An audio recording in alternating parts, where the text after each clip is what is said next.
প্রথম এপিসোডে আমরা এক ব্যক্তিকে দেখি যে একটা চেয়ারে বাঁধা অবস্থায় ছিল। তখন সেখানে আরেকজন লোকও ছিল। সেই লোকটি ওই বিল্ডিংয়ে আগুন লাগিয়ে দেয়। এর কিছুক্ষণ পর উদ্ধারকারীর দল সেখানে পৌঁছে যায় এবং আগুন নিয়ন্ত্রণে আনে। তারপর তারা সেখানে আহত অবস্থায় পুড়ে যাওয়া একজন লোককে খুঁজে পায়। তারা সঙ্গে সঙ্গে তাকে হসপিটালে নিয়ে যায়। হসপিটালে আনার পর চিকিৎসা শুরু হয়। চিকিৎসা শেষে ডাক্তার তার নাম জিজ্ঞেস করে। তখন সে তার নাম পার্ক বলে। এই নাম শোনার পরেই এক মেয়ে ডাক্তার অবাক হয়ে যায় এবং চিন্তায় পড়ে যায়। এখন প্রশ্ন হলো, এই লোকটি কে আর তার নাম শুনে ডাক্তার এমন কেন করলো? এরপর গল্পটা ফ্ল্যাশব্যাকে যায় কয়েকদিন আগের ঘটনায়। পার্কের ফোনে বারবার কারো কল আসছিল, কিন্তু পার্ক ইচ্ছাকৃতভাবে ফোন রিসিভ করছিল না। তখন হঠাৎ করেই এক ব্যক্তি পার্কের বাড়ির ভিতরে ঢুকে পড়ে। তাকে দেখে পার্ক অনেক ভয় পেয়ে যায়। তখন সেই লোকটা জিজ্ঞেস করে, তুমি আমার ফোন কেন রিসিভ করছো না? পার্ক কিছু বলার আগে সে তার মুখ টেবিলের উপর চেপে ধরে এবং পার্কের ফোনটা দেখে বলে, তুই আমার নাম এমসি নামে সেভ করে রেখেছিস। তারপর সে পার্ককে একটা জোরে ঘুষি মারে এবং অজ্ঞান করে তার প্রাইভেট ল্যাবে নিয়ে যায়। সেখানে নিয়ে গিয়ে পার্ককে একটা স্ট্রেচারের উপর বেঁধে রাখে। তখন পার্ক দেখতে পায় তার পাশে আরেকটা স্ট্রেচার আছে। সেখানে একজন মানুষ শুয়ে আছে এবং এক ডাক্তার তার শরীর থেকে বিভিন্ন অঙ্গ কেটে নিচ্ছে। এই দৃশ্য দেখে পার্ক কাঁদতে শুরু করে। তখন সেই লোক বলে, তুই কি আমাকে হালকাভাবে নিয়েছিলি নাকি? পার্ক কাঁদতে কাঁদতে বলে, আমি আপনার সব টাকা ফিরিয়ে দেব। তখন ওই লোক বলে, টাকা তো দিতেই হবে, না হলে আমি তোর শরীরের এক একটা অংশ বিক্রি করে পুরো টাকা তুলে নেব। এরপর ওই লোক তার ফোনে 1 মাসের টাইমার সেট করে বলে, তোর হাতে আর 1 মাস সময় আছে, যা টাকা জোগাড় করে নিয়ে আয়। এরপরে তাকে ছেড়ে দেয়। পরদিন সকালে পার্ক ঘুম থেকে উঠে ফোন চেক করে দেখে টাইমারে এখন 29 দিন বাকি। সে ভাবতে থাকে এটা কি স্বপ্ন ছিল, কিন্তু না, সবকিছুই বাস্তবে ছিল।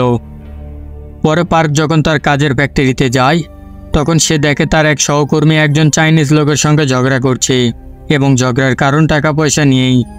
হঠাৎ সেই চাইনিজ লোকটি ওই সহকর্মীকে মারতে থাকে এবং নিজের পকেট থেকে একটা কাটার বের করে তাকে ভয় দেখায়। এই দৃশ্য দেখে পার্ক বলে, এটা তো পুরোই পাগল। ঠিক তখনই পার্কের কাছে হসপিটাল থেকে ফোন আসে যে তার বাবা অ্যাক্সিডেন্ট করেছে। সে সঙ্গে সঙ্গে হসপিটালের দিকে ছুটে যায়। হসপিটালে পৌঁছেই সে তার বাবাকে ডাকতে থাকে, কিন্তু তিনি ঘুমিয়েছিলেন। ঠিক তখনই পার্কের কাছে একজন লোক আসে যার গাড়ির সঙ্গে তার বাবার অ্যাক্সিডেন্ট হয়েছিল। সে নিজের নাম বলে শো। তারপর সে পার্ককে অনুরোধ করে, দয়া করে এই ব্যাপারটা এখানেই মিটমাট করে ফেলো। শোর পরিচয় পেয়ে পার্কের মনে লোভ জাগে। তখন সে বলে, দুর্ঘটনা ছোট হোক বা বড়, দুর্ঘটনা তো হয়েছেই। তখন শো তাকে 5 মিলিয়ন ওন দিয়ে দেয়। এখান থেকেই বোঝা যায় পার্ক টাকা পয়সার জন্য কতটা লোভী।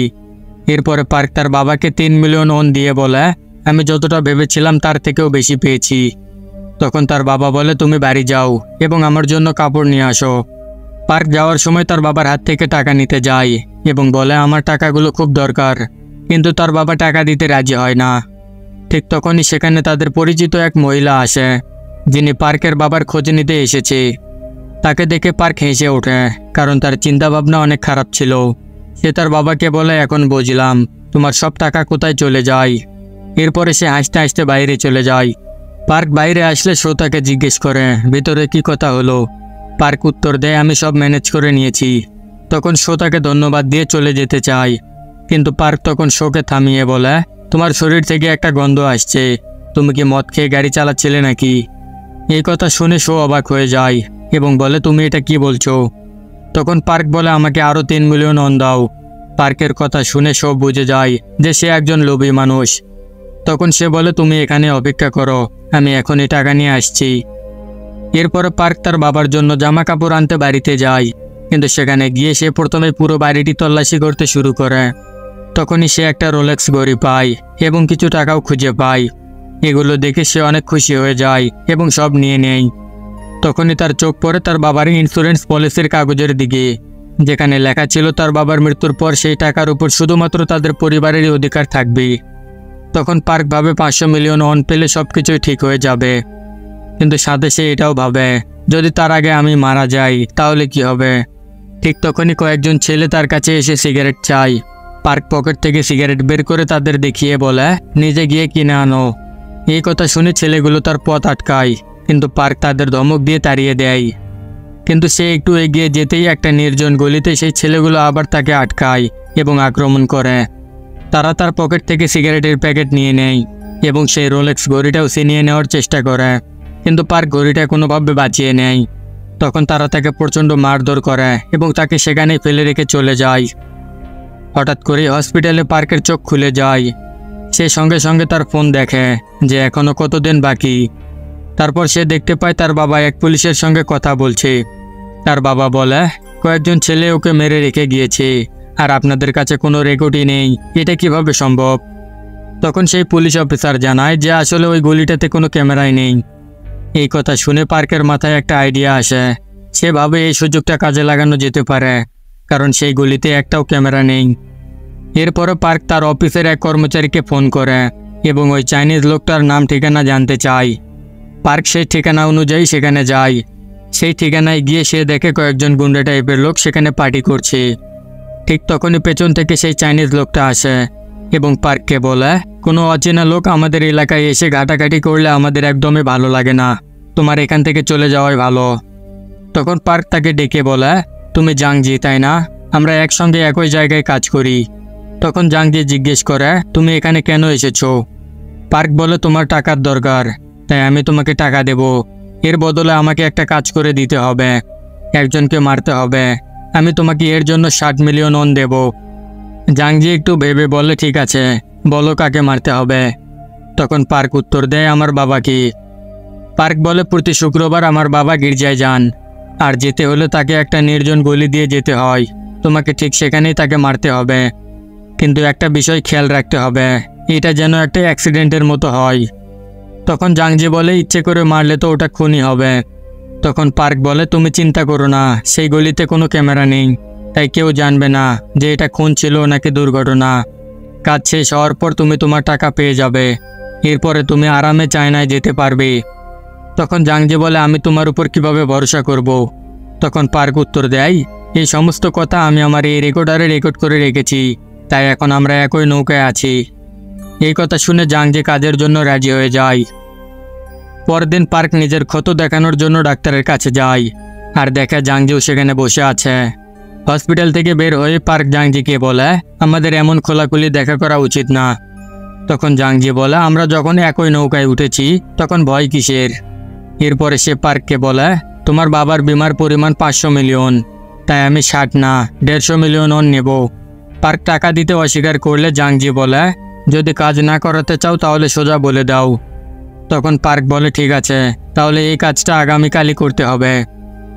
পরদিন পার্ক একটা গল্প তৈরি করার জন্য তার এক বন্ধুকে ডাকে এবং ডিনার করাতে একটি রেস্টুরেন্টে যায়। তারা দুজন অনেকক্ষণ সেখানে বসে থাকে, কিন্তু হঠাৎ তার বন্ধুর ফোনে একটা কল আসে আর সে সেখান থেকে যেতে চায়। তখন পার্ক তাকে থেকে যাওয়ার জন্য অনেক অনুরোধ করে, কিন্তু সে থাকে না, সে চলে যায়। এরপরে পার্ক দুইজন মেয়ের সঙ্গে একটা হোটেলে সময় কাটায় আর সেখান থেকে চলে যাওয়ার সময় তাদের বলে, তোমরা আমাকে মনে রেখো। এই সময় সে বারবার ঘড়ি দেখছিল, কারণ তার বাবার মৃত্যুর সময় হয়ে আসছে। এরপরে সে একটা বার্গার হাটে গিয়ে অনেকক্ষণ সেখানে বসে থাকে। সেখানে বসেই সে নিজের ফোনে গাড়ির ভিডিও দেখছিল। অন্যদিকে জাংজি গাড়ি চালিয়ে পার্কের বাবাকে ধাক্কা মেরে সেখান থেকে চলে যায়। এইদিকে অনেক সময় কাটার পর পার্ক সেখান থেকে চলে যায়। পরের দিন কাজের সময় পার্কের কাছে পুলিশের একটা কল আসে। সেই পুলিশ তাকে জানায়, আপনার বাবার মৃত্যু হয়েছে, তার মৃতদেহ পরীক্ষা করার জন্য আপনাকে স্টেশনে আসতে হবে। তবে পার্কের মনে কোনো দুঃখ ছিল না, সে বাথরুমে গিয়ে কান্না করার অভিনয় শিখছিল। তারপরে সে যখন মৃতদেহ দেখতে যায় সেখানে সে অনেক জোরে জোরে কান্না করতে থাকে। দেখে মনে হচ্ছিল তার বাবার মৃত্যুতে সে অনেক কষ্ট পাচ্ছে। সে পুলিশকে জিজ্ঞেস করে, এটা কিভাবে হলো? তখন পুলিশ জানায়, হয়তো তার অ্যাক্সিডেন্ট হয়েছে। পার্ক বলে, কে এটা করেছে? পুলিশ বলে, ওই এলাকায় কোনো ক্যামেরা ছিল না, তাই সন্দেহজনক কাউকে পাওয়া যায়নি। কিন্তু এটা শুধু একটা দুর্ঘটনা নয়, এটা হিট অ্যান্ড রান কেস। কেউ ইচ্ছাকৃতভাবে গাড়ি চালিয়ে তাকে ধাক্কা দিয়েছে। একজন সাক্ষী পুলিশকে জানিয়েছে, গাড়িটি প্রথমে ধাক্কা দিয়ে পালায়নি, বরং পেছন দিক থেকে আবার ধাক্কা দিয়েছে। ঠিক তখনই সেই মহিলা এসে পুলিশকে জানায়, ঘটনাস্থলে যখন সব কিছু ঘটছিল তখন আমি সেখানেই ছিলাম, কিন্তু যখন সে আমাকে মারার জন্য আমার পেছনে আসতে থাকে তখন আমি ভয় পেয়ে সেখান থেকে পালিয়ে গিয়েছিলাম। এরপরে পার্ক পুলিশকে বলে, আমার বাবা খুবই ভালো মানুষ ছিলেন, তার কি করে কারোর সাথে শত্রুতা থাকতে পারে? আমার মনে হয় এটা একেবারেই দুর্ঘটনা। পুলিশ তখন উত্তর দেয়, শুধু আপনার কথাই যথেষ্ট নয়, আমাদের কাছে আরও একটি তথ্য আছে যা প্রমাণ করে এটা কোনো দুর্ঘটনা নয়। আসলে আপনার বাবার লাশ আমরা পাহাড়ে পেয়েছি, কেউ তাকে নিয়ে গিয়ে সেখানে পুঁতে দিয়েছে। এটা শুনে পার্ক অনেক দুঃখী হওয়ার নাটক করে। পুলিশ বলে একটু অপেক্ষা করো, আমি আপনার জন্য পানি নিয়ে আসছি। পুলিশ চলে যাওয়ার পর পার্ক বলে, তুই এটা কি করলি? পুরো খেলাটা এলোমেলো করেছিস। এখন পরবর্তী এপিসোডে দেখা যাবে কি ঘটে। দ্বিতীয় এপিসোড শুরু হয় অতীতে ফিরি। সেখানে আমরা দেখি এক মেয়ে পাহাড়ে ব্লগিং করছিল। হঠাৎ সে একটা কুকুরের আওয়াজ শুনতে পায়। সে কুকুরটাকে তাড়িয়ে দেয় এবং ওই জায়গাটা চেক করতে গিয়ে একটা লাশ পায়। এখন গল্প বর্তমানে ফিরে আসে। আমরা দেখি সাঙ্গুন নামের একজন লোক সেন নামের এক মেয়ের সঙ্গে ডেটিং করছিল। দুজনে একসঙ্গে সময় কাটাতে একটা হোটেলে যায়। কিন্তু মধ্যরাতে সেনের ফোনে কল আসে। সে বলে, ঠিক আছে, অপেক্ষা করো, আমি একটু পরে আসছি। সাঙ্গুন জানতে চায় কি হয়েছে। সেন বলে, আমার একজন বেস্ট ফ্রেন্ডের বাবা মারা গিয়েছে, আমাকে এখনই যেতে হবে। এরপরে সাঙ্গুন সেনের বেস্ট ফ্রেন্ডের বাড়িতে তাকে পৌঁছে দিয়ে আসতে রওনা দেয়। যাওয়ার সময় সেন সাঙ্গুনের সঙ্গে গাড়িতে মজা করতে থাকে। সাঙ্গুন তাকে অনেক বাধা দেওয়ার চেষ্টা করে, কিন্তু সে একটুও শোনে না। তখনই হঠাৎ তাদের গাড়িটা কার সঙ্গে ধাক্কা লাগে। সেন ভয়ে ভয়ে বলে, এটা কি হরিণ ছিল? সাঙ্গুন উত্তর দেয়, না, এটা মানুষ ছিল। সাঙ্গুন দুশ্চিন্তায় গাড়ি থেকে নেমে ওই ব্যক্তিকে পরীক্ষা করতে যায়। সেনও গাড়ি থেকে নেমে জিজ্ঞেস করে, সে কি বেঁচে আছে নাকি মারা গিয়েছে? সাঙ্গুন বলে, না, সে মারা গিয়েছে। সেন তখন পুলিশের কাছে ফোন করতে চায়, কিন্তু সাঙ্গুন তাকে থামিয়ে বলে, আমরা দুজনে মদ খেয়েছি, যদি পুলিশ আসে আমরা দুজনে জেলে যেতে পারি, তাই এখান থেকে আমাদের চলে যেতে হবে। এরপরে সাঙ্গুন সেনকে দোষারোপ করতে শুরু করে, আমি তোমাকে বারণ করেছিলাম, গাড়িতে ওইসব করো না, তোমার কারণেই এই দুর্ঘটনা হয়েছে। সেন বলে, চুপ করো আর পেছনে তাকাও। পেছন থেকে একটা গাড়ি তাদের দিকে আসতে থাকে। সেই গাড়ির ড্রাইভার সাঙ্গুনকে বাইরে দাঁড়িয়ে থাকতে দেখে গাড়ি থামায়। সে জিজ্ঞেস করে, আমি কি তোমাদের সাহায্য করতে পারি? কিন্তু সাঙ্গুন বলে, না, আমি আমার বন্ধুকে ফোন করেছি, সে এক্ষুনি গাড়ি নিয়ে আসবে। তারা মৃতদেহটা গাড়ির পেছনে লুকিয়ে রেখেছিল। এরপরে সাঙ্গুন তাদের ধন্যবাদ দিয়ে চলে যেতে বলে। একটু দূর যাওয়ার পর সেই লোক তার বান্ধবীকে জিজ্ঞেস করে, তুমি কি তাদের ছবি তুলেছ? কিন্তু তার বান্ধবী বলে, না, আমি ছবি তুলতে পারিনি, কারণ ওই লোকটির গার্লফ্রেন্ড আমাকে দেখছিল। এখন কেন তারা এসব বলছিল সেটা আমরা সামনে জানতে পারবো। এরপরে সাঙ্গুন মৃতদেহটা তুলে গাড়ির পেছনের বুটে ঢুকিয়ে দেয়। সেন তাকে জিজ্ঞেস করে, তুমি কি করছো? সাঙ্গুন বলে, আমাদের এই লোকটাকে পুঁতে দিতে হবে। এই কথা শুনে তাদের মধ্যে ঝগড়া শুরু হয়। তখন হঠাৎ কোথাও থেকে আরেকজন লোকের আওয়াজ শোনা যায়। সে সাইকেলে করে পালাতে চেষ্টা করে, কিন্তু সাঙ্গুন দৌড়ে গিয়ে তাকে ধাক্কা দিয়ে ফেলে দেয় এবং সে অজ্ঞান হয়ে যায়। এরপরে সাঙ্গুন ওই লোকটাকেও তুলে গাড়ির পেছনের বুটে ঢুকিয়ে দেয়। সেন আবার তাকে জিজ্ঞেস করে, তুমি আসলে কি করতে চাও? সাঙ্গুন বলে, এই লোক সব কিছু দেখেছে, আমি তাকে ছেড়ে দিতে পারবো না। সেন প্রশ্ন করে, তুমি কি তাকেও লাশের সঙ্গে পুঁতে দেবে? ঠিক তখনই ওই লোকের জ্ঞান ফিরে আসে। সে মৃতদেহ দেখে চিৎকার করতে শুরু করে। সাঙ্গুন তখন গাড়ি থেকে নেমে হকি স্টিক দিয়ে তাকে ভয় দেখাতে শুরু করে। ওই লোকটি বলে, আমি কিছু দেখিনি, আমি কাউকে কিছু বলবো না, আমাকে ছেড়ে দাও। সাঙ্গুন তাকে ধমক দিয়ে বলে, তুমি যদি কিছুই না দেখে থাকো তাহলে কাউকে বলার কথা কিভাবে আসলো? সাঙ্গুন তখন তাকে মারতে থাকে এবং মুখ বন্ধ রাখতে বলে এবং বলে, আমি একজনকে মেরেছি, এখন তোমাকেও মারতেও কোনো সমস্যা নেই। এই কথা শুনে ওই লোকটি চুপ করে যায়।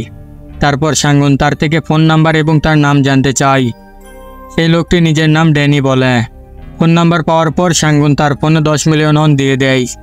এরপরে ড্যানিকে গাড়ি থেকে মৃতদেহ বের করতে বলে। তারা ঠিকঠাক জায়গা পেয়ে সেখানে একটি গর্ত খোঁড়ে। গর্ত খোঁড়ার পর সাঙ্গুন মৃতদেহটাকে গর্তের মধ্যে ফেলে দেয়। তখন ড্যানি বলে, এই গর্তটা কম খোঁড়া হয়েছে, আরও একটু খোঁড়া উচিত ছিল। কিন্তু সাঙ্গুন তার কথা একটু শোনে না এবং বলে, দ্রুত তোমার কাজ শেষ করো। এরপর গাড়িতে বসার পর ড্যানি সাঙ্গুনকে বলে, এই কাজের জন্য 10 মিলিয়ন অনেক কম, আমার আরও টাকা পাওয়া উচিত ছিল।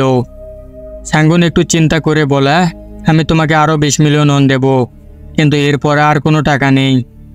সকাল হয়ে যায়। সাঙ্গুন প্রথমে সেনকে হোটেলে নামিয়ে দেয়। এরপরে সাঙ্গুন যখন নিজের গাড়ি পরীক্ষা করছিল তখন ড্যানি এসে জিজ্ঞেস করে, আমি কি এখন যেতে পারি? সাঙ্গুন বলে, হ্যাঁ, তুমি যেতে পারো।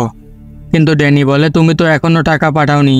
সাঙ্গুন দ্রুত ড্যানির অ্যাকাউন্টে টাকা পাঠিয়ে দেয়। এরপরে বলে, আমাকে আর কখনো তোমার মুখ দেখাবে না। ড্যানি বলে তুমি কোনো চিন্তা করো না, আমি বুঝেছি, এবং সেখান থেকে চলে যায়। এরপরে গাড়িতে যেই ক্যামেরা ছিল, সাঙ্গন সেই ক্যামেরার মেমোরি কার্ড নিজের কাছে রেখে দেয়। তারপর সাঙ্গন গাড়ি মেরামত করার জন্য গ্যারেজে দিয়ে দেয় এবং দুর্ঘটনার সময় যে কাপড় পরেছিল সেই কাপড়গুলো ডাস্টবিনে ফেলে দেয়। তখন সামনের বিল্ডিং থেকে সেই দুইজন যারা দুর্ঘটনার সময় তাকে সাহায্য করতে এসেছিল তারা সাঙ্গনের ছবি তুলতে শুরু করে। কিছুক্ষণ পর সাঙ্গন শিনের কাছে ফোন করে এবং টাকা পয়সার জন্য সাহায্য চায়। শিন বলে হ্যাঁ, আমি তোমাকে অবশ্যই সাহায্য করব। ফোন কাটার পরে সাঙ্গন বলে সব টাকা আমি কেন দেব, তোমারও তো কিছু জরিমানা হওয়া উচিত। এরপরে সাঙ্গন নিজের অফিসে বসেছিল, তখনই ড্যানি সেখানে আসে এবং বলে আমি দেখতে এলাম তুমি ঠিক আছো কিনা। এখন পরবর্তী এপিসোডে দেখা যাবে কি ঘটে। 3 নম্বর এপিসোড শুরু হয়। আমরা দেখি ড্যানি সাঙ্গনের অফিসে আসে। সাঙ্গন তাকে দেখে অনেক অবাক হয়। কিছুক্ষণ পরে সাঙ্গন জিজ্ঞেস করে তুমি এখানে কেন এসেছো? ড্যানি বলে আমরা যেটা করেছি সেটা একদমই ভুল ছিল। সাঙ্গন বলে তাহলে কি তুমি পুলিশে রিপোর্ট করতে চাও? ড্যানি বলে না, এমনটা না, তুমি আমাকে ভুল বুঝছো। সাঙ্গন জিজ্ঞেস করে তাহলে তুমি কি চাও? তখন ড্যানি বলে আমাকে আরও 30 মিলিয়ন ওন দিতে হবে। অন্যদিকে পার্ক টয়লেটে বসে কান্না করছিল। ঠিক সেই সময় সেখানে একজন পুলিশ অফিসার আসে যিনি তার উপর সন্দেহ করছিলেন। পুলিশ অফিসার পার্ককে জিজ্ঞেস করে হত্যার রাতে তুমি কোথায় ছিলে? পার্ক তার সমস্ত গল্প বিস্তারিত জানিয়ে দেয় যে সে কোথায় কোথায় কী করছিল। পুলিশ অফিসার পার্কের বলা সব জায়গায় গিয়ে জিজ্ঞাসাবাদ শুরু করে। এর পরের দিন পার্ক যায় এক বিমা অফিসে তার বাবার সেই বিমার টাকা তুলতে, কিন্তু সেখানে তাকে অনেকক্ষণ অপেক্ষা করতে হয়। এরপর অবশেষে তার সিরিয়াল আসে। ভেতরে ঢোকার পর পার্ক ম্যানেজারকে বলে এতটা অপেক্ষা করানোর জন্য আপনাকে অন্তত ক্ষমা চাওয়া উচিত। ম্যানেজার হাসি মুখে পার্কের দিকে তাকিয়ে বলে সরি আপনাকে এতক্ষণ অপেক্ষা করার জন্য। তখন পার্কের মনে পড়ে যায় যার কাছ থেকে সে তার বাবার দুর্ঘটনার জন্য 5 মিলিয়ন ওন নিয়েছিল এবং পরে আরও টাকার জন্য ব্ল্যাকমেল করছিল। ম্যানেজার তাকে বলে আপনি এখন টাকা পাবেন না। পার্ক বলে আমি জানতে পারি কেন? ম্যানেজার উত্তর দেয় পুলিশের তদন্ত অনুযায়ী এখনও নিশ্চিন্ত হওয়া যায়নি যে আপনার বাবার সত্যিই দুর্ঘটনা হয়েছিল নাকি এটা ইচ্ছাকৃতভাবে তাকে মেরে ফেলা হয়েছে। এই কথা শুনে পার্ক অনেক রেগে যায় এবং ম্যানেজারের উপর চিৎকার করতে থাকে। সে তাকে গালিও দিতে শুরু করে। তখন ম্যানেজার বলে আপনি যদি এইভাবে আচরণ করতে থাকেন তাহলে আমাকে পুলিশ ডাকতে হবে। পরে ম্যানেজার তাকে বুঝিয়ে বলে আপনি বরং নরমভাবে আমার কাছে অনুরোধ করলেই ভালো হয়। এবার পার্কও বিষয়টা বুঝে যায় এবং তাকে সরি বলে। সে তার আগের করা কাজগুলোর জন্য সরি বলে। তখন ম্যানেজার বলে আপনি যখন এমনভাবে কথা বলেন তখন কিন্তু বেশ ভালো লাগে। এরপর ম্যানেজার পার্ককে তাদের কোম্পানির পক্ষ থেকে একটা উপহার দেয় এবং বলে এটা নিয়ে যান, আমি আপনাকে খুব তাড়াতাড়ি ফোন করব। এইদিকে কিছুক্ষণ পর পার্ক তার বাবার শেষকৃত্যে পৌঁছে যায়। সেখানে জাংজি আগে থেকেই তার জন্য অপেক্ষা করছিল। পার্ক জাংজিকে দেখে বলে তুই এখানে কি করছিস? তখন জাংজি বলে তুই না আমার ফোন ধরছিস না আমার সঙ্গে দেখা করছিস, তাই বাধ্য হয়ে আমাকে এখানে আসতে হলো। এরপরে পার্ক তাকে বাইরে ডাকে। বাইরে এসে জাংজি তার কাজের জন্য টাকা চায়। পার্ক তখন রেগে গিয়ে বলে তুই আমার পুরো প্ল্যানটাই নষ্ট করে দিয়েছিস, আর এখন টাকা চাইছিস কিভাবে? তখন জাংজি বলে তুই নিজেই তো আমাকে এই কাজ দিয়েছিলি তোর বাবাকে মারার। পার্ক বলে তুই আমার বাবাকে মেরে জঙ্গলে গিয়ে দাফন করেছিস কেন? এখন সবাই আমার উপরই সন্দেহ করছে। তখন জাংজি বলে তোর বাবা আমার মুখ দেখে ফেলেছিল, আর এই সব কাজে মাঝে মাঝে একটু গোলগাল হয়ে যায়, তবে এর জন্য আমাদের ঠিক করা টাকা পয়সা যেন কম না হয়। আর যদি তুই এমন কিছু করিস বা টাকা না দিস তাহলে তো বুঝতেই পারছিস আমার হাতে আরও কেউ মারা যাবে। এই কথা শুনে পার্ক রেগে গিয়ে বলে তুই আমাকে মারার চিন্তা করলি কিভাবে? এরপরে সে তাকে গালি দেয়। এই কথা শুনে জাংজি পার্কের মুখে একটা ঘুষি মারে আর তার পকেট থেকে বের করা একটা রেকর্ডার শোনায় যার মধ্যে পার্কের পুরো কথোপকথন রেকর্ড করা ছিল। এরপরে জাংজি রেকর্ডারটা চালিয়ে পার্ককে সব শুনিয়ে বলে এই সপ্তাহের ভেতরে টাকা রেডি রাখবি, তবে আমি তোকে এই রেকর্ডার ফিরিয়ে দেব। এই পুরো ঘটনাটা দূর থেকে দাঁড়িয়ে সেই পুলিশ অফিসার দেখছিল। এরপরে সে জাংজির পিছু করতে শুরু করে। পিছু করতে করতে সে জাংজির আস্তানায় পৌঁছে যায়। এরপর জাংজি যেখানে থাকে সেই জায়গাটা তল্লাশি করতে শুরু করে। এরপরে রেকর্ডারটা চুপি চুপি নিয়ে সেখান থেকে পালাতে চায়, কিন্তু ঠিক তখনই জাংজি তার সামনে এসে দাঁড়ায় এবং বলে তোমার কাছে কি লাইটার আছে? পুলিশ অফিসার দ্রুত লাইটারটা দিয়ে সেখান থেকে চলে যেতে চায়, কিন্তু জাঙ্গি লাইটার ফেরত দেওয়ার অজুহাতে তাকে থামায় এবং তাকে পেছন থেকে ধরে ফেলে। এরপরে রেগে গিয়ে বলে, তোকে কি ওই পার্কে পাঠিয়েছে? পুলিশ অফিসার নিজেকে বাঁচানোর অনেক চেষ্টা করে, কিন্তু জাঙ্গি পাশে পড়ে থাকা একটা জালের মতো জিনিস দিয়ে তার গলা চেপে ধরে এবং শ্বাসরোধ করে তাকে মেরে ফেলে। এরপরে সে তার আইডি কার্ড চেক করে এবং দেখে এটা তো পুলিশ অফিসার, এবং সে এটাও লক্ষ্য করে এই পুরো ঘটনা পাশে থাকা সিসিটিভি ক্যামেরায় রেকর্ড হয়ে গিয়েছে। এরপরে জাঙ্গি পার্কের ফোনে সেই পুলিশ অফিসারের আইডির ছবি পাঠায়। পার্ক ফোন করে জিজ্ঞেস করে, তুই কি সত্যি তাকে মেরে ফেলেছিস নাকি? জাঙ্গি উত্তর দেয়, হ্যাঁ, সে রেকর্ডার নিয়ে পালাতে চাইছিল, তাই বাধ্য হয়ে তাকে মারতে হলো। তারপর সে বলে, আমার আগামীকালই চায়না ফিরে যেতে হবে, তাই আমার টাকাটা কালকেই চাই, আর যদি না দিস তাহলে বুঝতেই পারছিস তোরও প্রাণটা নিয়ে নেব। এখন পার্ক আরও বড় ফাঁদে পড়ে যায়। তবে পার্ক নিজেও টাকা পয়সার ব্যাপারে খুব চালাক ছিল। সে হাতুড়ি নিয়ে বলে, এর কাজ কালকেই শেষ করতে হবে, তবে প্রতিশোধ পূরণ হবে। এরপরে গল্পটা চলে যায় ফ্ল্যাশব্যাকে, যখন ড্যানি সাঙ্গুনের কাছে টাকা চাইতে এসেছে। এরপরে সাঙ্গুন নিজের গাড়ি ফেরত আনতে গ্যারেজে যায়। তখন গ্যারেজে থাকা লোকটা বলে, আপনার গাড়ির ক্ষতি তো অনেক হয়েছে। তখন সাঙ্গুন বলে, হ্যাঁ, একটা হরিণ সামনে এসে পড়েছিল। এই কথা শুনে মেকানিক সন্দেহ করে জিজ্ঞেস করে, আপনি কি সত্যি জানেন হরিণ ছিল নাকি অন্য কিছু? তখন সাঙ্গুন বলে, তুমি এমন কেন বলছো? তখন মেকানিক বলে, আপনার গাড়ির বনেটটা উপরে ডেবে গিয়েছে, কিন্তু সামনের বাম্পারে একদমই ঠিক আছে। যদি হরিণের সঙ্গে ধাক্কা লাগতো তাহলে তো সামনের দিকটাও ভেঙে যেত। এই কথা শুনে সাঙ্গুন অনেক অবাক হয়ে যায়। সে সঙ্গে সঙ্গে সেই দিনের ঘটনার ফুটেজ দেখতে থাকে। ফুটেজ দেখে সে বুঝতে পারে ড্যানি সেই মৃতদেহটা ব্রিজের উপর থেকে ফেলে দিয়েছিল। তখন সে সঙ্গে সঙ্গে শিনকে ফোন করে সব বলে যে ওই দুর্ঘটনা আমি করিনি, সব কিছুই ছিল ড্যানির সাজানো ফাঁদ। তারপর সে শিনকে বলে, চলো আমরা পুলিশের কাছে যাই। এরপরে সাঙ্গুন তাকে সেই ফুটেজ দেখায় এবং কিছুক্ষণ পর শিন নিজের আসল রূপে ফিরে আসে আর সাঙ্গুনকে বলে, তুই একদমই একটা কাপুরুষ, হেরে যাওয়া লোক। তুই কি ভেবেছিলি আমি তোর সঙ্গে পুলিশের কাছে যাব?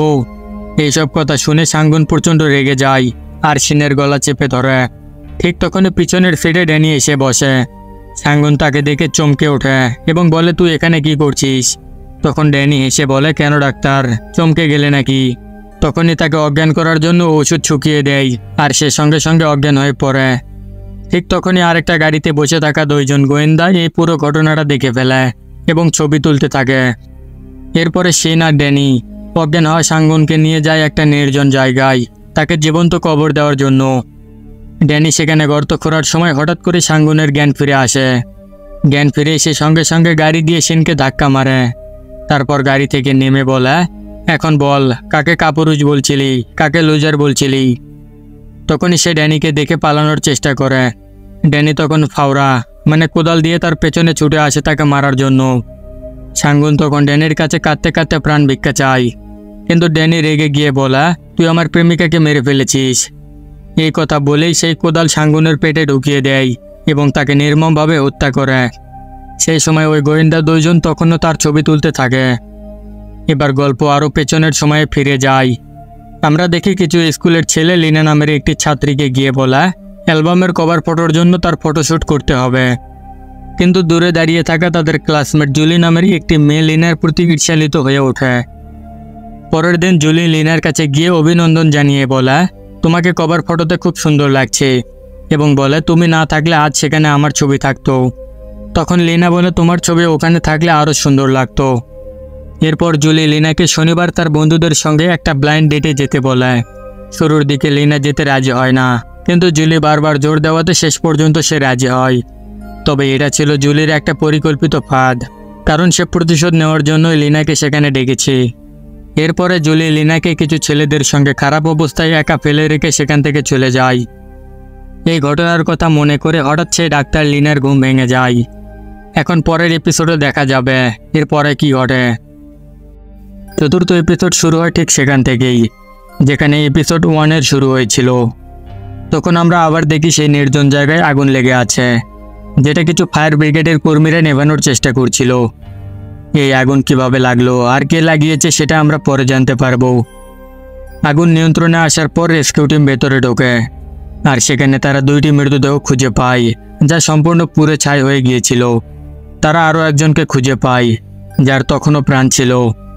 তাকে সঙ্গে সঙ্গে হসপিটালে নিয়ে যাওয়া হয়, আর সেখানে চিকিৎসা শুরু হয়। হসপিটালে যখন ডাক্তার লিনা একজন রোগীর চিকিৎসা করছিলেন, তখন সেই রোগী তার সঙ্গে অনেক খারাপ আচরণ করে এবং পাশে রাখা একটা কাপ ছুঁড়ে মারে। ঠিক তখনই ডিটেকটিভ ম্যাক এসে সেই রোগীকে সামলে নেয় এবং চলে যাওয়ার সময় সে ডাক্তার লিনাকে নিজের কার্ড দিয়ে বলে, আমি এমন অনেক মানুষকে সামলেছি, যদি কখনো আমার প্রয়োজন হয় তাহলে আপনি আমার সাথে যোগাযোগ করতে পারেন। এরপরে ডাক্তার লিনা সেই পুড়ে যাওয়া রোগীর কাছে যায়। তখন সেখানে ডাক্তার লিসু এবং আরও কিছু ডাক্তার উপস্থিত ছিল। ডাক্তার তখন সেই রোগীর নাম জিজ্ঞেস করে, আর সে নিজের নাম পার্ক বলে। এই নাম শুনে ডাক্তার লিনা কিছুটা চিন্তায় পড়ে যায়।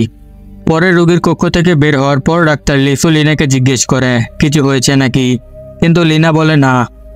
এরপরে সে নিজের কেবিনে গিয়ে রোগী পার্ককে নিয়ে ভাবতে থাকে এবং অনেক রেগে যায়, যেন তার পুরনো কিছু স্মৃতি আবার নতুন করে জেগে ওঠে। এরপরে নাইট ডিউটির সময় লিনা ডাক্তার লিসুর অফিসে গিয়ে পার্কের রেকর্ড বের করে নেয়। তখন লিসু লিনাকে বলে যে আজকে তার একটা জরুরি কাজ আছে, তাই নাইট ডিউটি লিনাকে একাই সামলাতে হবে। পরের দিন লিনা সেই ডিটেকটিভ ম্যাকের কাছে যায়। সেখানে সে ম্যাককে কয়েকজন মানুষের নাম দিয়ে তাদের খুঁজে বের করতে বলে। এরপরে সিঁড়ি দিয়ে নামার সময় দুইজন ডিটেকটিভ, যারা ডাক্তার সাঙ্গুনকে তদন্ত করছিল, তারা উপরে যাচ্ছিল। এরপরে তারা ম্যাকের কাছে এসে জানায় যে সাঙ্গুনের স্ত্রীর অবস্থা অনেক খারাপ। আসলে ম্যাক একজন রিটায়ার্ড পুলিশ ছিলেন, তাই তার এখনও অনেক পুলিশের সঙ্গে ভালো যোগাযোগ আছে। আর এই সুযোগ কাজে লাগিয়েই সে তার পুরনো অফিসারদের থেকে ডাক্তার লিনার দেওয়া সেই মানুষদের বিস্তারিত তথ্য বের করে নেয়। তখন সেই অফিসার ম্যাককে জিজ্ঞেস করে, আপনি এই দর্শকদের বিষয়ে কেন জানতে চাচ্ছেন? এইটা শুনে ম্যাক অবাক হয়ে যায় এবং বলে, কিছু না, আমি শুধু নিজের কাজ করছি। এরপরে ম্যাক সেই অফিসারের দেওয়া কাগজপত্রগুলো পরীক্ষা করতে থাকে এবং দেখে যে অপরাধীর নাম পার্ক আর ভিকটিমের নাম ছিল লিনা। এরপরে গল্প চলে যায় অতীতে আমরা দেখি লিনা আর পার্ক একে অপরের অনেক ভালো বন্ধু ছিল। সম্ভবত তারা একে অপরকে ডেটও করছিল। কিন্তু একদিন রাতে বাড়ি ফেরার পথে কয়েকজন ছেলে পার্ককে অনেক মারধর করে, আর তাদের মধ্যে একজন লিনাকেও আঘাত করে। কিছুক্ষণ পর আমরা দেখি স্টেশনে পার্ক এবং তার বন্ধুদের অপরাধী হিসাবে দাঁড় করানো হয়েছে। তারপর আমরা দেখি যে তাদের ভিকটিম ছিল লিনা। লিনা তখন পুলিশ অফিসারকে জিজ্ঞেস করে, আপনারা পার্ককে কেন ধরেছেন? ওই লোকগুলো তো পার্ককে অনেক মেরেছিল। তখন অফিসার লিনাকে জানায় যে আসলে এই সব কিছুই ছিল পার্কের নিজেরই প্ল্যান। এই কথা শুনে লিনা খুবই কষ্ট পায়। এবার গল্প ফিরে আসে বর্তমান সময়ে। আমরা দেখি লিনা পার্কের পাশে বসে আছে। তখনই তার কাছে ম্যাকের কল আসে। ম্যাক তখন জানায় যে ওই দুইজন ছেলের মধ্যে একজন জেলে আত্মহত্যা করেছে, আর অন্যজন ড্রাগ নিতে গিয়ে ওভারডোজের কারণে মারা গিয়েছে, কিন্তু পার্ক এখনও বেঁচে আছে। পরের দিন ডাক্তার লিনা যখন লিসুর সঙ্গে লাঞ্চ করছিল, তখন আবার ম্যাকের কল আসে। সে জানায় যে 402 নম্বর রুমের রোগী আর কেউ নয়, বরং সেই পার্ক, যাকে তুমি খুঁজছিলে। ঠিক তখনই পার্কেরও জ্ঞান ফিরে আসে। ডাক্তার লিনা দ্রুত পার্কের রুমের দিকে ছুটে যায়। এদিকে পার্ক যখন আয়নায় নিজের চেহারা দেখে, তখন সে হাসতে থাকে। আর এইদিকে লিনা দরজার কাছে দাঁড়িয়ে প্রতিশোধের আগুনে জ্বলছিল। ঠিক তখনও পার্কও দরজায় দাঁড়িয়ে থাকা লিনাকে দেখতে পায়। কিন্তু ঠিক সেই মুহূর্তে পুলিশ ডিটেকটিভরাও পার্কের সঙ্গে দেখা করতে চলে আসে। তারা পার্ককে জিজ্ঞেস করে, সেই নির্জন বিল্ডিংয়ে সেই রাতে তুমি কি করতে গিয়েছিলে? পার্ক তখন বলে, আমি নিজে সেখানে যাইনি, বরং আমাকে ওখানে নিয়ে যাওয়া হয়েছিল। কেউ আমাকে অজ্ঞান করে একটি চেয়ারে বেঁধে রেখেছিল, আর আমি যখন চেয়ারে বাঁধা ছিলাম, তখন আমার সামনে দুইজন লোক লড়াই করছিল। অফিসার তখন জিজ্ঞেস করে, ওরা কি নিয়ে লড়াই করছিল? পার্ক জবাব দেয় যে হয়তো তারা এটা ঠিক করতে পারছিল না যে আমাকে মেরে ফেলবে নাকি ছেড়ে দেবে। এরপরে তাদের একজন আমার গায়ে পেট্রোল ঢেলে আগুন লাগিয়ে দেয়, আর এরপরে কি হয়েছিল সেটা আমার মনে নেই। ডিটেকটিভ পার্কের কথা শুনে বলে যে আমাদের পরিচয় নিশ্চিত করার জন্য আপনার ফিঙ্গারপ্রিন্ট নিতে হবে। কিন্তু পার্ক বলে কোনো লাভ নেই, আমার আঙ্গুলের ছাপ পুড়ে গিয়েছে। তখন ডিটেকটিভ বলে কোনো সমস্যা নেই, আমরা অন্য উপায় বের করে নেব। ডিটেকটিভ চলে যাওয়ার পর ডাক্তার লিনা সার্জিক্যাল ব্লেড হাতে নিয়ে পার্কের রুমে যায়। সে পার্ককে বলে, তুমি আমার সামনে কেন এসেছো? অনেক কষ্ট করে আমি তোমাকে বলেছিলাম। তখন পার্ক হেসে বলে, আমি জানতাম না যে তোমার সঙ্গে এখানে দেখা হবে। অবশেষে তুমি ডাক্তার হয়েছো। এরপরে পার্ক বলে, ওই দুর্ঘটনার 20 বছর হয়ে গিয়েছে। তোমার হয়তো অদ্ভুত লাগবে এটা শুনে যে আমি এখানে কিভাবে এলাম, কিন্তু ঠিক তখনই ডাক্তার লিনা নিজের পকেট থেকে ব্লেড বের করে তার গলায় বসিয়ে দেয়। এবং বলে আমি এতদিন ধরে তোমাকে মারার স্বপ্ন দেখছি। কিন্তু ঠিক তখনই লিনার চোখ খুলে যায়, মানে এবারেও সে শুধু স্বপ্নই দেখছিল। এদিকে পার্ক হাসপাতাল থেকে ছাড়পত্র পায়। সে লিনায় এবং অন্য ডাক্তারদের ধন্যবাদ জানিয়ে বেরিয়ে যায়। তখন ডাক্তার লিনা তাড়াহুড়ো করে পার্কের পেছনে ছুটে যায় এবং লিফট থামিয়ে তাকে জিজ্ঞেস করে, তুমি কি সত্যি আমাকে চিনতে পারোনি? পার্ক তখন লিনাকে লিফটের ভেতরে ডেকে বলে, তুমি কি এই মুখ চেনো? একদমই না, তুমি আমাকে জীবনের প্রথমবার দেখছো। কারণ তুমি যাকে পার্ক বলে চেনো সে আমি নই, সে তো সেই রাতে আগুনে পুড়ে মারা গিয়েছে। এরপরে পার্ক সেখান থেকে বেরিয়ে ট্যাক্সিতে চলে যেতে চায়, কিন্তু লিনা তার ট্যাক্সি থামিয়ে দেয়। তখন পার্ক ডাক্তার লিনার উপর চিৎকার করে বলে, তুমি কি মরতে চাও? কিন্তু লিনা পার্ককে বলে, ওই দুর্ঘটনার পর থেকে আমি এক রাতও শান্তিতে ঘুমাতে পারিনি। প্রতি রাতে আমি সেই একই স্বপ্ন দেখি। তখন পার্ক বলে, তাতে আমি কি করব? যাও গিয়ে নিজের চিকিৎসা করাও। এরপরে সে ট্যাক্সি ড্রাইভারকে গাড়ি চালাতে বলে। লিনা মনে মনে ভাবে, তুমি কি ভাবছো আমি কিছুই করতে পারবো না? আমি তোমাকে মেরে ফেলেই শান্তি পাবো। এবার দেখা যাবে পরের এপিসোডে কি হয়। 5 নম্বর এপিসোডে আমরা দেখি পার্ক যখন হাসপাতাল থেকে ছাড়া পেয়ে বাসায় ফিরছিল, তখন পথে সে ভাবছিল যে আসলে কোথায় আমার ভুল হয়েছে। এখানে গল্প চলে যায় অতীতে। আমরা দেখি ড্যানি সাঙ্গুনকে খুন করার পর তার কোট পরে নেয় এবং তার চশমা লাগিয়ে তার গাড়ি নিয়েই কোথাও যেতে থাকে। অন্যদিকে সাঙ্গুনের স্ত্রী ম্যাককে ফোন করে সাঙ্গুনের খোঁজ নিচ্ছিল। ঠিক তখনই দুইজন ডিটেকটিভ ম্যাকের কাছে আসে এবং তাকে কিছু ছবি দেখায়। সেই ছবি দেখে ম্যাক পুলিশকে খবর দেওয়ার কথা ভাবে। এদিকে পার্ক জাংজিকে ফোন করে তার টাকা নিয়ে যেতে বলে, কিন্তু জাংজি যখন পার্কের কাছে যাওয়ার জন্য বের হয়, তখনই সেই মুহূর্তেই ড্যানি এসে বলে, স্বাগতম জানাবে না, তোমার বন্ধু এসেছে। এরপরে গল্প আবার চলে যায় অতীতে। এই দৃশ্য তখনকার, যখন ড্যানি আর জাংজির প্রথম দেখা হয়েছিল জেলে। জেল থেকে বের হওয়ার সময় ড্যানি জাংজিকে নিজের ফোন নাম্বার দিয়ে বলে, আমার জন্য যদি কোনো কাজ থাকে তাহলে ফোন করো। তারপর যখন ড্যানি জেল থেকে বের হয়, তখন দেখে যে তাকে নিতে শেন এসেছে। এরপরে তারা দুইজন মিলে মানুষকে ফাঁদে ফেলা আর ঠকানোর প্ল্যান বানায়। শেন নিজের আকর্ষণ দিয়ে আলাদা আলাদা মানুষকে ফাঁদে ফেলে, আর পরে তারা দুইজন মিলে সেই মানুষদের ব্ল্যাকমেইল করে মোটা অঙ্কের টাকা আদায় করে। আর এটাই হয়ে ওঠে তাদের ব্যবসা। কিছুদিন পর জাংজি ড্যানিকে ফোন করে বলে যে তার জন্য একটা কাজ আছে। ড্যানি তখন জাংজির বলা ঠিকানায় পৌঁছে যায়। এরপরে জাংজি তাকে পুরো প্ল্যান বুঝিয়ে দেয় যে আমাদের একজনকে খুন করতে হবে, কিন্তু সেটা যেন দুর্ঘটনা মনে হয়। তখন ড্যানি জিজ্ঞেস করে আসলে কে সে, যে নিজের বাবাকে খুন করাতে টাকা দিচ্ছে। জাংজি তখন ইশারা দিয়ে বলে, ওই যে লাল জ্যাকেট পরা লোকটা। তখন ড্যানি বলে, শালা চেহারা দেখলেই বোঝা যায়। এরপরে আমরা দেখি পার্কের বাবা গির্জায় গিয়ে এক নানের কাছে জিজ্ঞেস করছে, প্রার্থনা করা আর দান করার মাধ্যমে কি আমার ছেলের পাপ কমানো যাবে? নান বলেন, এমন কিছু নয়, তবে আমি আপনার ছেলের জন্য মন থেকে প্রার্থনা করব। গির্জা থেকে বের হওয়ার সময় পার্কের বাবার এক বন্ধু দৌড়ে এসে বলে, আমরা আপনার জন্মদিনের জন্য ছোট্ট একটা পার্টি রেখেছি। কিন্তু পার্কের বাবা পার্টি করতে অস্বীকার করেন এবং ধন্যবাদ জানিয়ে সেখান থেকে চলে যায়। তখন সেই মহিলা বলে সে তো কেক নিয়ে যেতে ভুলে গেল। এরপরে সে কেক নিয়ে তার পেছনে যায়। অন্যদিকে যখন পার্কের বাবা নির্জন গলি দিয়ে যাচ্ছিল, তখন ড্যানি আর জাংজি একটি গাড়ির ভেতরে বসে তার জন্য অপেক্ষা করছিল। পার্কের বাবাকে দেখা মাত্রই তারা দ্রুত গাড়ি চালিয়ে তাকে ধাক্কা মারে, কিন্তু এরপরও তার শরীরে প্রাণ ছিল। তিনি দাঁড়ানোর চেষ্টা করছিলেন, কিন্তু তখনই তারা গাড়ি রিভার্স করে আবার ধাক্কা দেয়। এরপরে জাংজি গাড়ি থেকে নেমে চেক করে দেখে যে তিনি বেঁচে আছে নাকি মারা গিয়েছে। ঠিক তখনই জাংজি একজন মহিলার আওয়াজ শুনতে পায়। সে দেখতে গেলে বুঝতে পারে তিনি হচ্ছেন পার্কের বাবার সেই বন্ধু, যিনি কেক নিয়ে তার পেছনে আসছিলেন। জাংজিকে আসতে দেখে সেই মহিলা সেখান থেকে দৌড়ে পালিয়ে যায়। এরপরে ড্যানি গাড়ি থেকে নেমে জাংজিকে ডেকে বলে, এই বুড়োর শরীরে এখনো প্রাণ আছে। তখন জাংজি তাড়াহুড়ো করে এসে ড্যানিকে বলে যে কেউ আমাদের দেখে ফেলেছে, আমাদের এখনই এখান থেকে পালাতে হবে। কিন্তু ড্যানি বলে, আরে দাঁড়া, এর এখনো প্রাণ আছে, চল একে গাড়িতে তুলে নিয়ে যাই। তারপর তারা দুজন মিলে তাকে গাড়িতে তোলে।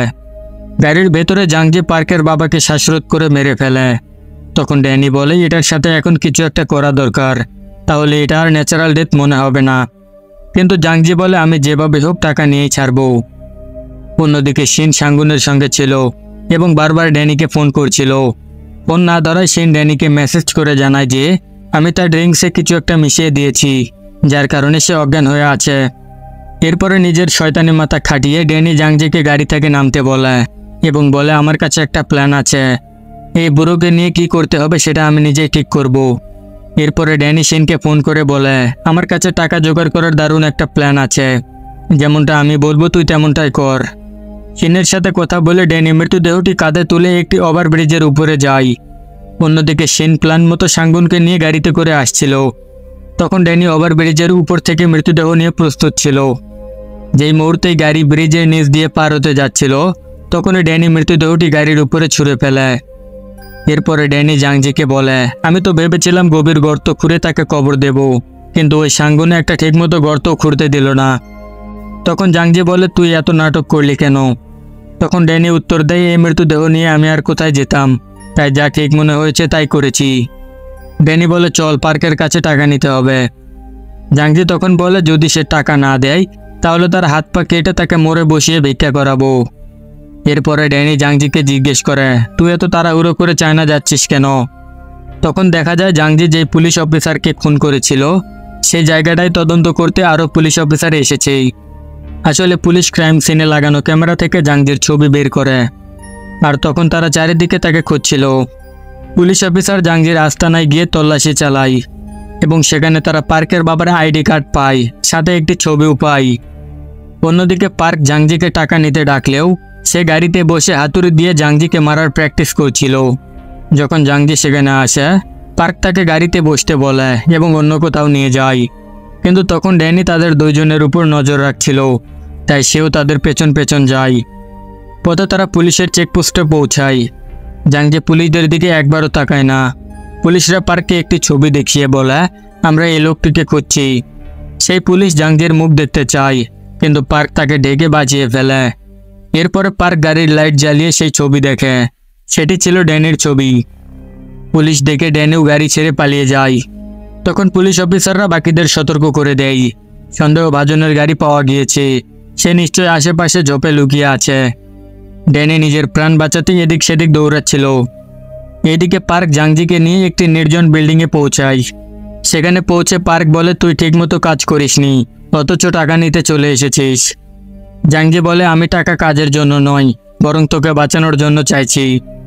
এরপরে পার্ক গাড়ির ডিকি থেকে একটি ব্যাগ এনে দেয় এবং বলে, এই নে, টাকা গুনে নে।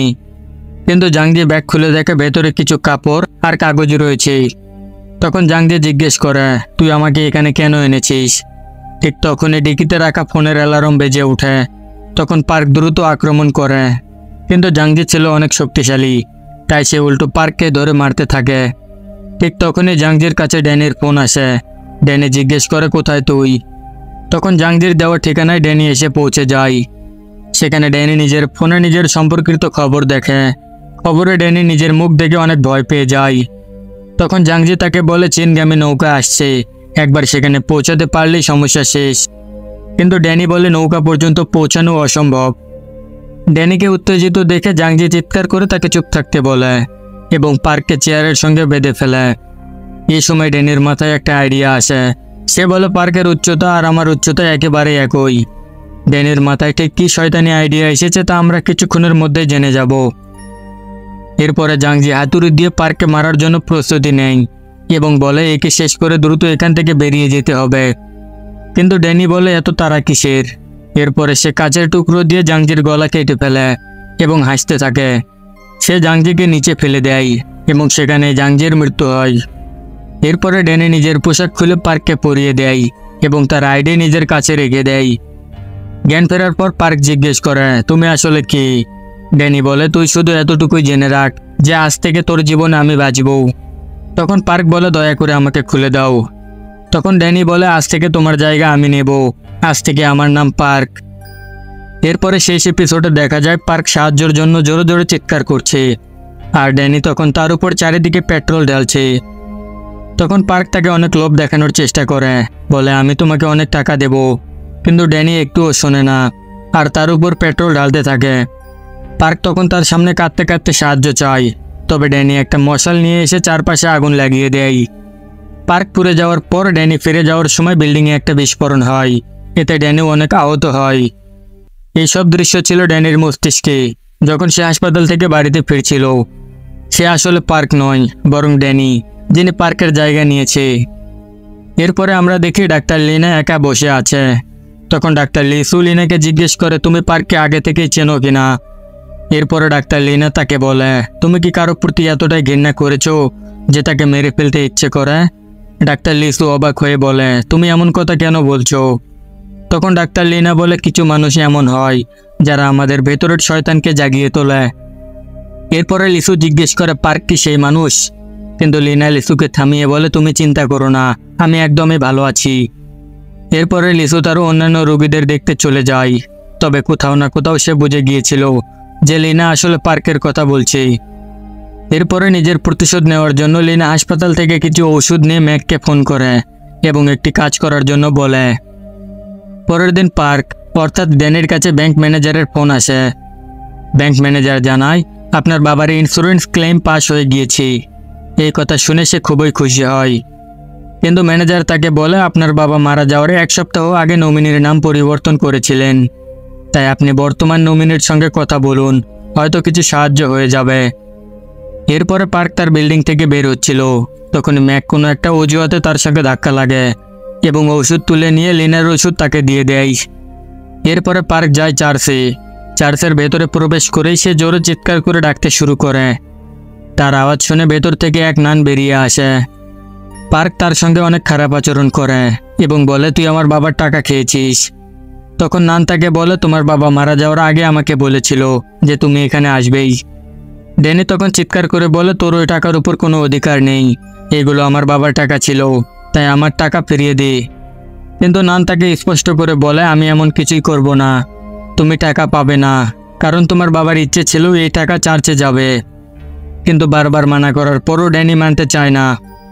তখন নান তাকে পার্কের বাবার একটা ভয়েস রেকর্ড শোনায়, যেখানে তিনি বলছিলেন এই সিদ্ধান্ত আমি সম্পূর্ণ সচেতন অবস্থায় নিয়েছি। তারপর যখন সে ফিরে তাকায় তখন সেখানে লিনাকে বসে থাকতে দেখে। এরপরে সে লিনাকে বলে তুমি আমার পেছন ছাড়ছো না কেন, আমি তোমার কি ক্ষতি করেছি। এখানে যদি আসল পার্ক থাকতো তাহলে সে বুঝতে পারতো সে লিনার সাথে কি করেছে আর লিনাই বা তার পিছু কেন করছে, কিন্তু এটা তো আসল পার্ক নয়, সে ছিল ড্যানি। তখন লিনাও তাকে কিছু বলে না। ড্যানি বলে যদি বলার সাহস না থাকে তাহলে তোমার সঙ্গে যা হয়েছে ভুলে যাও। এরপরে ড্যানি সেখান থেকে বের হওয়ার সময় নিজের পকেট থেকে সেই ওষুধ বের করে নেয় যা লিনা বদলে দিয়েছিল। সেই সময় দূর থেকে গাড়িতে কেউ তার উপর নজর রাখছিল।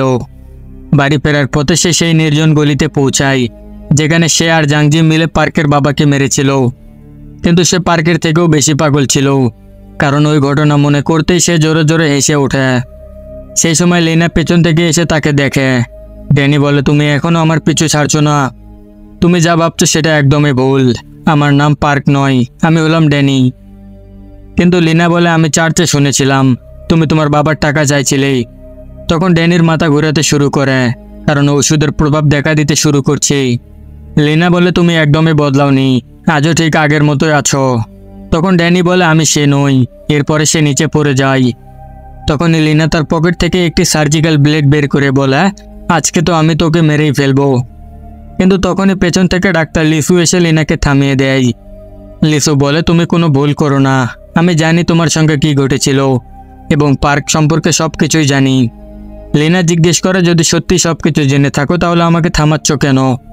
লিসু বলে তুমি একটা খারাপ মানুষের জন্য নিজের জীবন নষ্ট করতে পারো না। এই কথা শুনে লিনা কাঁদতে থাকে এবং ব্লেড নিচে ফেলে দেয়। ঠিক সেই সময় ড্যানি বলে তুমি বেশ মজার একজন মানুষ। তার এই কথা শুনে লিনা নিজের নিয়ন্ত্রণ হারিয়ে ফেলে এবং কাঁদতে কাঁদতে তাকে মারতে শুরু করে। এরপরে লিসু লিনাকে গাড়িতে তুলে নিয়ে চলে যায়।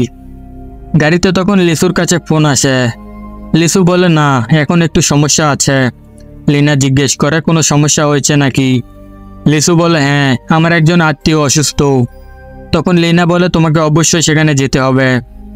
এদিকে পুলিশ তখনও মামলার তদন্ত চালিয়ে যাচ্ছিল। তারা জানতে পারে ডিএনএ রিপোর্ট আসতে আরও 2 সপ্তাহ সময় লাগবে। এরপর ড্যানি যখন বাড়ি ফিরে আসে তখন সে আবার ওষুধ খেতে শুরু করে, কিন্তু হঠাৎ তার নজর পড়ে সেই ওষুধের দিকে। সে আগের ওষুধের সঙ্গে মিলিয়ে দেখে যা একদমই ভিন্ন ছিল। এরপরে সে বুঝতে পারে সকালে যে মানুষটার সঙ্গে ধাক্কা লেগেছিল সে হয়তো ওষুধগুলো বদলে দিয়েছে। এরই মাঝে ড্যানি অর্থাৎ পার্কের কাছে একটি পুলিশ অফিসারের ফোন আসে। অফিসার তখন বলে তোমার পরিচয় বিস্তারিত দরকার আমাদের। ড্যানি বুঝতে পারে এবং বলে আমি তোমাদের কাছে কাল আসবো। কিন্তু এই কথায় পুলিশ অফিসাররা বুঝতে পারে যে অবশ্যই কিছু গড়বড় আছে, তাই তারা তার বাড়িতে যাওয়ার সিদ্ধান্ত নেয়। এদিকে ড্যানি তার ব্যাগ গুছিয়ে পার্কের পাসপোর্ট নিয়ে সেখান থেকে পালানোর চেষ্টা করে। যখন সে পার্কের বাড়িতে জিনিসপত্র দেখে তখন সেখানে লিনার সেই স্কুলের একটা ছবি দেখতে পায়। সেই ছবি দেখে সে সব কিছু বুঝে যায়। তখন পুলিশ সেখানে পৌঁছে যায় এবং দরজায় নক করে। কেউ দরজা না খোলায় তারা গেটের তালা ভেঙে ভেতরে ঢোকে। পুরো বাড়ি তল্লাশি করেও তারা কাউকে খুঁজে পায় না, কারণ ড্যানি ইতিমধ্যেই পালিয়ে গিয়েছে। এই সময় ড্যানি বাসের জন্য অপেক্ষা করতে থাকে। তখন তার ফোনে একটি মেসেজ আসে, অভিনন্দন, অবশেষে সেই দিন এসে গেল। মেসেজ পড়ে সে ভাবতে থাকে এইটা আবার কি, কারণ ফোনটি তো ছিল পার্কের। তখন একটি গাড়ি এসে ড্যানিকে জোর করে তুলে নিয়ে যায়। অন্যদিকে রাস্তায় ডাক্তার লিসু অপেক্ষা করছিল। তখনই লিনার ফোন আসে। সে বলে, আমি প্রতিদিন পার্ককে মারার স্বপ্ন দেখি। লিসু বলে, তুমি বেশি ভেবো না, শুধু বিশ্রাম নাও। কিছুক্ষণ পর লিসুকে নেওয়ার জন্য একটি গাড়ি আসে। আসলে লিসু কাউকে ব্যক্তিগতভাবে সাহায্য করছিল এবং লোকটা ছিল সেই যে পার্কের কাছে টাকা পেত। আর লিচুই হচ্ছে সেই ডাক্তার যার কথা আমরা সিরিজের শুরুতে শুনেছিলাম, যিনি কারো মৃতদেহ থেকে অঙ্গ বের করে নিচ্ছিল। এরপরে লিসু সেই ব্যক্তিকে বলে, আজ আমার এটাই শেষ কাজ, কারণ এখন আমি আমার সংসার সাজাতে চলেছি। সেই ব্যক্তি বলে, কোনো সমস্যা নেই, যে কোনো সময় যদি কোনো প্রয়োজন হয় আমাকে জানিও, এবং বলে আজ যখন তোমার কাজ শেষ হবে তখন দরকারি সব জিনিসগুলো তার ভেতর থেকে বের করে দিও। এরপরে লিসু যখন ভেতরে প্রবেশ করে তখন সে দেখে একজন বাঁধা অবস্থায় শুয়ে আছে। সে দেখে বুঝতে পারে এটাই সেই পার্ক যাকে লিনা মারার চেষ্টা করছিল। তার চেহারা দেখার পর সে বলে, দেখো ভাগ্য তোমাকে কোথায় নিয়ে এসেছে। লিসু তখন তার মুখ খুলে দেয়। সে লিসুকে বলে, তোমাদের ভুল বোঝাবুঝি হয়েছে, আমি আসলে পার্ক নই, আমার নাম ড্যানি। কিন্তু লিসু বলে, সেই দিন হাসপাতালে তুমি নিজের নাম পার্ক বলেছিলে। তারপর সে নিজের মাস্ক খুলে ফেলে। ড্যানি বলে, তুমি তো সেই ডাক্তার তাই না? লিসু বলে, হ্যাঁ। এরপরে ড্যানি বারবার অনুরোধ করতে থাকে, আমাকে বিশ্বাস করো, আমি পার্ক নই, আমি ড্যানি। কিন্তু লিসু বলে, তোমাদের মতো লোকেদের থেকে সত্য আশা করা যায় না। ড্যানি তখন চিৎকার করতে শুরু করে। এরপরে লিসু আবার তার মুখ বন্ধ করে দেয়। এরপরে নিজের মাস্ক আর চশমা পরে বলে, আমি এই কাজ করে কোনো ভুল করিনি, তুমি এটাকে তোমার কর্মফল মনে করতে পারো। ড্যানি তখন চিৎকার করতে থাকে, কিন্তু লিসু তাকে অজ্ঞান না করে তার বুক কেটে তাকে হত্যা করে। পরের দিন সকালে লিনা ঘুম থেকে উঠে দেখে লিসু তার পাশে বসে আছে এবং তারা দুজনেই একসাথে থাকার সিদ্ধান্ত নেয় এবং বলে যে এখন থেকে যা কিছু ঘটবে তা ভালোই হবে। এরপরে ম্যাক লিনার কাছে এসে বলে, তোমার মামলায় কিছুটা আপডেট আছে। কিন্তু লিনা বলে, আমার এখন আর এটা জানতে আগ্রহ নেই। ম্যাক বলে, ঠিক আছে, যেমনটা তুমি চাও। এরপরে লিনা সেখান থেকে চলে যায়। এমন সময় আমরা দেখি ম্যাকের হাতে যে আপডেট ছিল সেটা হলো ড্যানি এবং পার্কের ডিএনএ রিপোর্ট, যা একদমই আলাদা ছিল, কিন্তু ম্যাক সেটি ছিঁড়ে ফেলে দেয়। অন্যদিকে লিসু একটি উপহার দেখালো, যেটার মধ্যে ছিল পার্কের বাবার একটি ঘড়ি, যা প্রথমে পার্ক পরেছিল, এরপরে ড্যানি পরেছিল, আর শেষমেশ লিসুর কাছে এসে পৌঁছায়। এখন লিনা নিজের মধ্যে অনেক ভালো অনুভব করছিল এবং খুব খুশি ছিল। এরপরেই এই সিরিজের সমাপ্তি ঘটে। আপনি দেখেছেন এই সিরিজে যারা যেমন কর্ম করেছে তারা ঠিক তেমনই ফল পেয়েছে এবং বাস্তবেও এটাই হয়। যদি আমাদের এই সিরিজ আর আমার এক্সপ্লেনেশন ভালো লাগে তাহলে ভিডিওটি লাইক করে চ্যানেলটি সাবস্ক্রাইব করতে ভুলবেন না। তো কথা হবে আবার কোনো নতুন ভিডিওতে।